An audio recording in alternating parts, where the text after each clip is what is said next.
গণপ্রজাতন্ত্রী বাংলাদেশ সরকারের মাননীয় প্রধানমন্ত্রী জনাব তারেক রহমান তথা বাংলাদেশ বা জনাব তারেক রহমানের পররাষ্ট্র মন্ত্রণালয় যে কোনো বিষয়ে স্বাধীনভাবে সিদ্ধান্ত নেয়ার মতো এখতিয়ার বা ক্ষমতা রাখে। সেই ক্ষমতার পরিপ্রেক্ষিতেই গত কয়েকদিন আগে ভারতে যাওয়ার কথা ছিল জনাব তারেক রহমানের, একটি সম্ভাব্য তারিখ হয়েছিল এবং সেই তারিখটা জনাব তারেক রহমান বা তার পররাষ্ট্র মন্ত্রণালয় সেটাকে পরিবর্তন করে দিয়েছে এবং আপাতত বাতিল করে দিয়েছে ভারতের সফর। এজন্য জনাব তারেক রহমানকে সারা বাংলাদেশের মানুষ সাবাস জানাচ্ছেন এবং বাংলাদেশের মানুষ অত্যন্ত খুশি। সেই খুশিটা হচ্ছে এরকম, এক প্রলয়ঙ্করী ঝড়ের পরে যদি একটি সূর্য উদিত হয় তাহলে মানুষের মনে যেরকম খুশির অনুভব হয়, অনুভূতি আসে, ঠিক সেরকম ভাবেই এই জনাব তারেক রহমান যে অ্যাক্টিভিটি করতেছেন, তিনি যে কর্মসূচি নিচ্ছেন ভারতের সাথে বা যেরকমভাবে ভারতের সাথে ডিল করতেছেন, তাতে বাংলাদেশের মানুষ ঠিক সেরকমভাবেই অত্যন্ত প্রফুল্ল, খুশি এবং আনন্দিত। তারই পরিপ্রেক্ষিতে ভারত সরাসরি কোনো কথা না বলে সরকারিভাবে তারা বিভিন্ন জনের মাধ্যমে, অর্থাৎ প্রাক্তন রাষ্ট্রদূত যারা আছেন কিংবা সিনিয়র সাংবাদিক যারা আছেন তাদের মাধ্যমে বিভিন্ন ধরনের কথা বলাচ্ছেন, যেটা বাংলাদেশের জন্য, একটি স্বাধীন সার্বভৌম বাংলাদেশের জন্য খুবই অবমাননাকর এবং ঔদ্ধত্যপূর্ণ বলে মনে হচ্ছে আমাদের কাছে। জনাব তারেক রহমান ভারতে যাওয়ার বিষয়ে তিনি কিছু শর্ত দিয়েছেন, সেটা হচ্ছে শেখ হাসিনা অর্থাৎ স্বৈরাচার দীর্ঘ 17 বছরে এই ভারতের আশীর্বাদী হৃষ্টপুষ্ট হয়ে বাংলাদেশের মানুষের উপরে যে অন্যায় অত্যাচার, খুন, নির্যাতন করেছেন, এখন ভারতে আশ্রিত আছেন, সেই শেখ হাসিনাকে ফেরত দিতে হবে। দ্বিতীয় হচ্ছে, মমতা বন্দ্যোপাধ্যায়ের কথা অনুযায়ী, ইঙ্গিত অনুযায়ী বোঝা যাচ্ছে যে বাংলাদেশে একটা হত্যাকাণ্ড ঘটিয়েছে ভারত এবং সেই হত্যাকাণ্ডের যে আসামি তারা এখন ভারতে আছে, তাদেরকে ফেরত চাচ্ছে বাংলাদেশ। এবং এর সাথে আরো কিছু শর্ত আছে, বাংলাদেশের অভ্যন্তরীণ বিষয়ে ভারতের কোনোরূপ কোনো হস্তক্ষেপ, নাক গলানো, এটা বাংলাদেশ আসলে পছন্দ করে না। তো এই সব কথা শুনেই, এই সামান্য কথা শুনেই ভারত এবং ওই সব রাষ্ট্রদূতগণ তারা যথেষ্ট তাদের প্রেস্টিজে লেগে গেছে, তাদের আতে ঘা লেগে গেছে।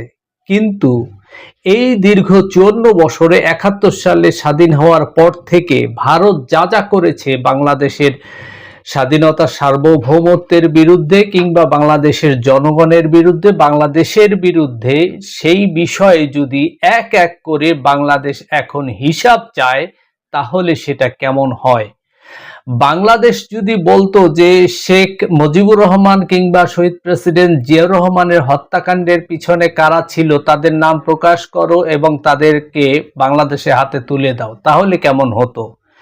যদি বাংলাদেশ বলতো যে বিডিআর হত্যাকাণ্ডের সাথে কারা জড়িত ছিল তাদেরকে বাংলাদেশের হাতে তুলে দাও, তাহলে কিরকম হতো।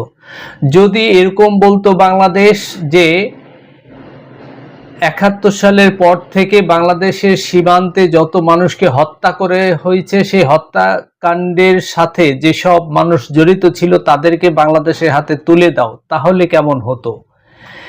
যদি বাংলাদেশ বলতো যে অভিন্ন 54টা নদীর পানি কেন, ন্যায্য হিস্সা কেন বাংলাদেশ পাচ্ছে না, শেখ হাসিনা একটা নামে মাত্র চুক্তি করেছে কিন্তু সে চুক্তির বিপরীতে এক ফোঁটা পানিও শেখ হাসিনা আনতে পারে নাই, সেই পানি কেন দেয় নাই, সে যদি হিসাব চেত বাংলাদেশ, তাহলে কেমন হতো।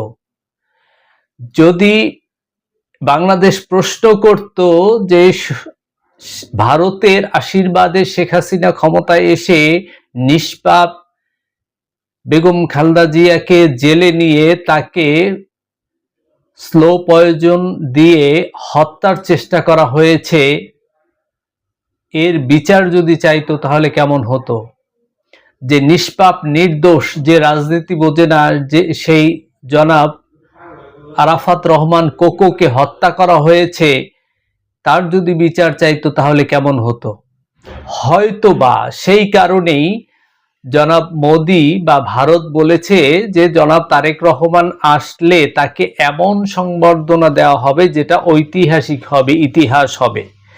এর পিছনে তাহলে তাকালে ওই জিনিসগুলোই দেখা যায় যে শহীদ প্রেসিডেন্ট জিয়াউর রহমানকে হত্যা, বেগম খালেদা জিয়াকে হত্যার চেষ্টা এবং আরাফাত রহমানকে হত্যা এবং তার জনাব তারেক রহমানকে শারীরিকভাবে নির্যাতন করা এবং বাংলাদেশের মানুষকে যে অন্যায় অত্যাচার করা, বিএনপির লক্ষ লক্ষ নেতাকর্মীর উপরে যে অন্যায় অত্যাচার করা, এই যে একটা ভীতি ছিল, এই কারণেই হয়তো বা বেগম খালেদা জিয়ার মৃত্যুর পরেই সেখান থেকে প্রতিনিধি এসে তারেক রহমানের সাথে দেখা করে এবং তারেক রহমান নির্বাচিত হবার সাথে সাথেই তাকে অভিনন্দন জানায় এবং ভারতে সফরের জন্য আমন্ত্রণ জানায়।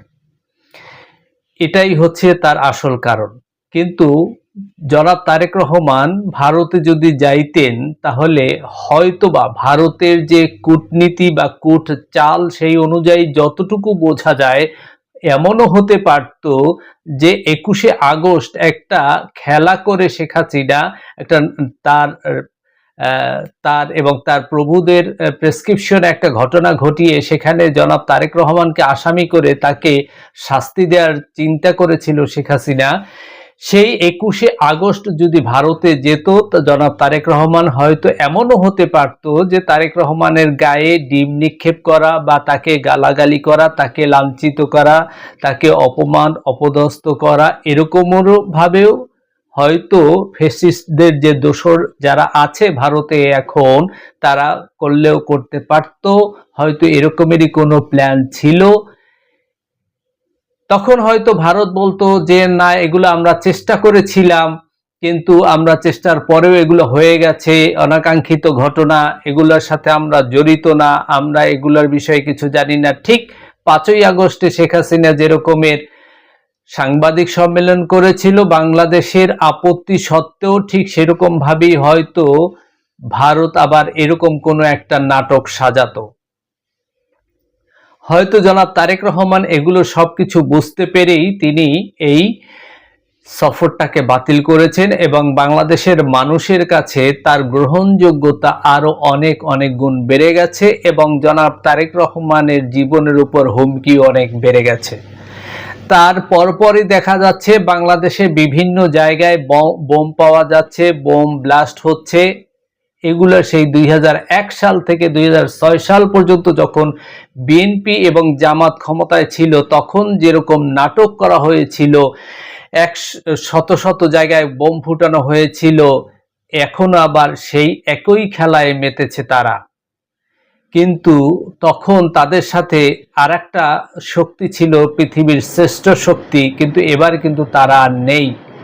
যার কারণে এবার হয়তো সেরকম খেলা আর চলবে না বাংলাদেশে, কারণ বাংলাদেশের মানুষও এখন এই ইউটিউবের কারণে বা ইউটিউবের ইনফ্লুয়েন্সার বা ইউটিউবারদের কারণে বাংলাদেশের মানুষও এখন জানতে পারছে সেই 2001 সাল থেকে 2006 সালের মধ্যে যখন শত শত বোম ফুটেছিল, সেই বোমগুলো কারা ফুটিয়েছিল সেগুলো এখন বাংলাদেশের মানুষ জানতে পেরেছে। বাংলাদেশের মানুষ জানতে পেরেছে মতিউর রহমান রেন্টুর শেখ হাসিনার যে একটানা 16 বছর পিএসা ছিল, তার বই থেকে জিয়াউর রহমানকে কারা হত্যা করেছিল এটাও বাংলাদেশের মানুষ জানতে পেরেছে। এরপরে যে আরো বিষয় হচ্ছে যে এখন মোবাইলের যুগ, মোবাইলে কে কোথায় কার সাথে কথা বলে, কি ষড়যন্ত্র করে, সেগুলোও খুব সহজেই বোঝা যায়, ধরা যায়, দেখা যায়। তাই এখন হয়তো বা এতটা সহজ হবে না। আর যেহেতু সারা বাংলাদেশে এখন ভারত বিরোধী একটা ঐক্য তৈরি হয়ে গেছে, প্রায় 80 থেকে 85% মানুষ এক হয়ে গেছে আওয়ামী লীগ তথা ভারতের বিরুদ্ধে। তাই এখন অতটা সহজ হবে না সেই 2001 সাল থেকে 2006 সাল পর্যন্ত যে ঘটনা ঘটেছিল বাংলাদেশের ভিতরে, সেরকম হয়তো এখন আর সহজ হবে না। তাই ভারত সেই দীর্ঘ 16 বছরে শেখ হাসিনা ছিল ভারতের পুরাতন ভৃত্য। সেই পুরাতন ভৃত্যর সাথে যে আচরণ করত ভারত, সেই আচরণকে এখনো ভুলে নাই। তাই এখনো ভারতের সেই রকমেরই আচরণ করতে চাচ্ছে গণপ্রজাতন্ত্রী বাংলাদেশ সরকারের স্বাধীন সার্বভৌম একটি দেশের নির্বাচিত সরকার প্রধান জনাব তারেক রহমানের সাথে। কিন্তু সেটা আর হবে না। এখন কড়াই গণ্ডায় হিসাব নেওয়ার সময় এসেছে। বাংলাদেশ না হয়ে যদি অন্য কোনো দেশ হতো, তাহলে এই দীর্ঘ 16 বছরে ভারত যে অন্যায় অত্যাচার করেছে বাংলাদেশের উপরে, তাহলে এখন যেহেতু ভারত অনেক বিপদের মধ্যে আছে, ভারতের আশেপাশে এখন আর কোনো বন্ধু নেই, শ্রীলঙ্কা নেই, মালদ্বীপ নেই, নেপাল নেই, বাংলাদেশ নেই, এবং পাশে ছিল আমেরিকা, সেও এখন সাইড কেটে চলে গেছে। তাই এখন ভারত অত্যন্ত বিপদের মুখে আছে। তাই বাংলাদেশ না হয়ে যদি অন্য কোনো দেশ হতো, হয়তো ভারতে আক্রমণ করেও বসতে পারত। কারণ বাংলাদেশের পক্ষে এখন চায়না আছে, পাকিস্তান আছে, আমেরিকা আছে। সুতরাং এখানে বাংলাদেশের অনেক বড় শক্তি আছে। তাই বাংলাদেশ না হয়ে অন্য কোনো দেশ হলে হয়তো ভারতের উপর আক্রমণ করে ফেলতে পারত।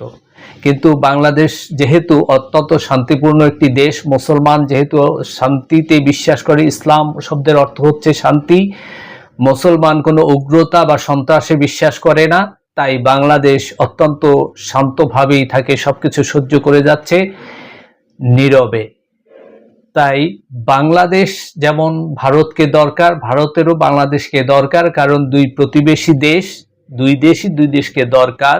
তাই কোনো দেশের বিরুদ্ধে কোনো দেশের উস্কানি দেওয়া, কোনো দেশের স্বাধীনতা আরেক দেশকে গ্রাস করার চিন্তা ভাবনা সম্পূর্ণভাবে সরে যেতে হবে, নয়তো গন্ডগোল লেগেই থাকবে। তাই উভয় দেশেরই উচিত সকল দুষ্কর্ম বা সকল কূট চাল বন্ধ করে সঠিকভাবে মন মানসিকতার পরিষ্কার করে একটি সুন্দর পরিবেশ তৈরি করা, যাতে এক দেশ আরেক দেশের সাথে অর্থনীতি, বাণিজ্য, সীমান্ত সব ক্ষেত্রে সহযোগিতা করতে পারে, এবং তাতে এই অঞ্চল দক্ষিণ এশিয়া অত্যন্ত সমৃদ্ধ হবে এবং সারা পৃথিবীর কাছে গ্রহণযোগ্য হবে। এই বিশ্বাস রাখি আমি। এই বিশ্বাস রেখে, এই আশা রেখে আমি শেষ করছি। আপনারা সবাই আমার দেশি আমার মা ইউটিউব চ্যানেল এবং ফেসবুক পেজটাকে আপনারা সবাই বেল সহ সাবস্ক্রাইব করবেন এবং ফেসবুক পেজটাকে ফলো করে আমার সাথে থাকবেন। ধন্যবাদ সবাইকে। আসসালামু আলাইকুম ওয়া রাহমাতুল্লাহি ওয়া বারাকাতুহু।